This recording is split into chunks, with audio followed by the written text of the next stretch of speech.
গোপালগঞ্জবাসী আজকে খাইছিলাম হচ্ছে লুচি আর ডাল। তা আজকে আমার সাথে ছিল হচ্ছে আমার প্রিয় নয়ন দাদা আর অজয় দাদা। অজয় দাদারা তো আপনারা চেনেনি, আগে দুইটা ভিডিওতে তারা আপনারা দেখছেন। তো চলেন অজয় দাদা আর নয়ন দাদার কাছ থেকে শুনি যে খাবারটা কেমন লাগলো তাদের।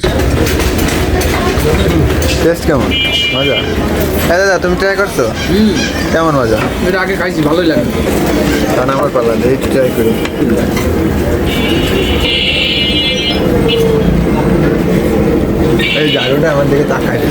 By the way guys, jokes apart, এই ডালপুরি আমি জীবনে প্রথমবার খাইছি বুঝছেন। তা আমার কাছে মোটামুটি খারাপ না, ভালোই লাগছে। আপনার আবার কতি পারেন পিছনে যা রুকো হানে বসে কি খাচ্ছি না খাচ্ছি। শোনেন, দোকানটা বেশি বড় না বুঝছেন। ওই যে কাঁচা বাজার আছে না গোপালগঞ্জ, ওইখানে ঢুকতে হাতের ডান পাশে ছোট একটা দোকান, ওর ভিতরে বসে খাচ্ছিলাম। জীবনে প্রথমবার ট্রাই করতেছি এই ডালপুরি। ডালপুরি তো না, লুচি ডাল। তাই এই ছিল আজকের ভিডিও। যদি ভালো লাগে একটু লাইক কমেন্ট শেয়ার করেন।